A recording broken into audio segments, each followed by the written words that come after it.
Kemudian yang terakhir adalah tempus. Jadi tempus ini adalah pertemuan yang terpisah antara mediator dengan tergugat dan mediator dengan tergugat. Nah, jika diperlukan, saya sebagai mediator akan melakukan pertemuan terpisah, berbicara perlahan, saya dengan tergugat dan dengan tergugat ya Bu. Baiklah, untuk mempersingkat waktu, akan saya bacakan tata tertib selama melakukan proses mediasi hari ini. Yaitu yang pertama, para pihak harus berbicara secara bergantian setelah dipersilahkan mediator. Yang kedua, para pihak tidak boleh saling memotong pembicaraan. Yang ketiga, para pihak tidak saling menyerang baik secara kata-kata maupun fisik.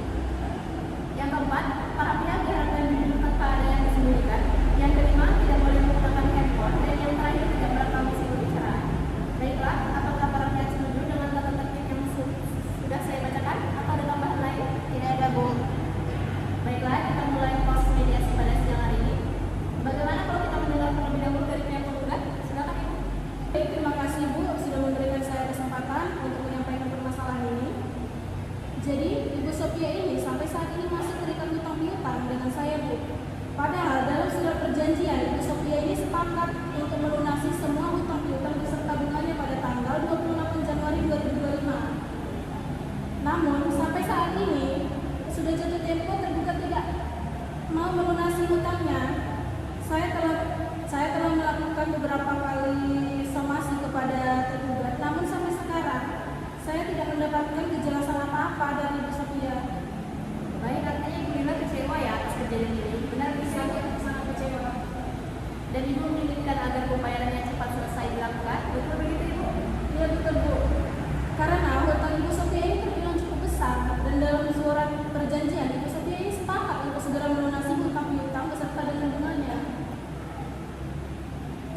Baiklah, setelah kita mendengar penjelasan dari Ibu Lila, selanjutnya saya akan memberi kesempatan kepada Ibu Sophia untuk menyampaikan hal-hal yang perlu kita ketahui. Silakan Ibu. Terus terang, Bu, saya sangat kecewa atas tindakan Ibu Lila. Apakah ia tidak ada jalan lain selain melakukan gugatan? Masih banyak jalan alternatif lain, misalnya seperti berunding terlebih dahulu, dan saya pikir lebih dewasa untuk mendapatkan jalan keluar yang lebih baik. Ibu jangan berdalih. Saya sudah 3 kali Bu melayangkan surat teguran terhadap Ibu. Kalau Ibu memang tidak ada etikat baik, seharusnya Ibu memberikan respon yang baik. Bukan justru berdiam diri dan memberikan kesan tidak mau bertanggung jawab. Ibu-ibu harap tenang, kalau pihak satu sedang berbicara, maka pihak lain harus mendengarkan agar kita dapat mengerti apa kemauan dari masing-masing pihak. Kalau Ibu tetap seperti ini, maka mediasi ini tidak akan bisa kita lanjutkan. Bagaimana? Apakah mau dilanjutkan atau tidak? Mau, Bu. Baiklah, silakan Ibu Sophia dilanjutkan penjelasannya. Jadi begini, Bu. Saya sudah menyadari betul atas keterlambatan dari pelunasan ini. Namun, saya juga tidak membenarkan atas tindakan Ibu Lila dengan menggugat saya, karena gugatan tersebut akan mencoreng nama baik saya, Bu. Oh, jadi Ibu merasa usaha Ibu kurang dihargai dan perlu menjaga nama baik Ibu. Kemudian Ibu menginginkan kedua pihak menjaga nama baik. Apakah benar begitu? Iya, Bu, benar. Itu yang saya harapkan. Baik, setelah saya mendengarkan penjelasan dari pihak penggugat dan tergugat, saya menemukan ada beberapa kesepahaman awal, yaitu yang pertama, para pihak menginginkan adanya hubungan baik. Yang kedua, para pihak menginginkan agar masalah cepat terselesaikan. Benar begitu Ibu? Betul, Bu. Baiklah, selanjutnya seperti Ibu Lila dan Ibu Sophia ungkapkan, bahwa sebelum perkara ini terjadi, sebenarnya Ibu Lila menganggap Ibu Sophia ini sebagai penumpang yang dapat dipercaya, dan sebaliknya, dia Ibu Sophia menganggap Ibu Lila sebagai pemberi utang yang bisa diajak kerjasama. Lalu bagaimana selanjutnya yang diinginkan oleh pihak penggugat? Terus terang, Bu, mengenai pelunasan hutang piutang ini, saya mendapatkan kesulitan dan membutuhkan waktu untuk melunasi semuanya. Bagaimana Ibu Lila? Apakah ada pertimbangan lain? Jujur Bu, sebetulnya hubungan saya dengan Ibu Sophia ini sebelumnya cukup baik, sehingga saya percaya memberikan pinjaman dengan jumlah yang cukup besar. Namun pada kenyataannya Ibu Sophia ini justru memanfaatkan kebaikan saya. Hal ini yang masih belum saya terima. Dalam hal pelunasan utang-utang, pasti akan saya lunaskan pembayarannya, Bu. Namun saya harap tidak dalam waktu dekat ini, karena saya sedang mengalami kesulitan dalam keuangan. Mohon pengertiannya ya, Bu. Apakah Ibu Sophia memiliki usulan untuk memberikan kepastian pembayaran kepada Ibu Lila? Bagaimana jika melakukan perjanjian tertulis yang memuat mengenai bagaimana cara pembayarannya?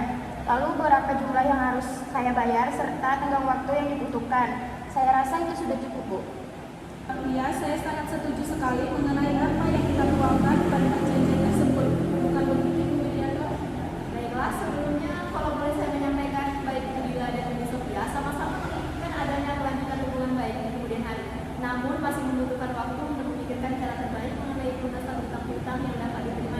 belah pihak. Kemudian selanjutnya saya ingin bertanya, apakah kedua belah pihak masih ingin hubungan baik dan menjaga nama baik masing-masing? Yang jelas untuk selanjutnya, seharusnya Ibu Dila tidak mengambil tindakan gegabah semacam ini. Kalau masalah ini bisa dibicarakan dengan baik-baik. Dengan begitu, saya juga akan membayar hutang tersebut dan saya berjanji tidak akan menjelek-jelekkan Ibu Dila. Baik, saya lihat Ibu Sophia bertekad untuk menjaga nama baik masing-masing. Selanjutnya bagaimana tanggapan Ibu Dila? Silakan Ibu. Ya, pada dasarnya saya juga tidak menginginkan hal-hal seperti ini terjadi, Bu. Kalau memang ada kejelasan dari pihak Ibu Sophia mengenai pelunasan hutang piutang ini,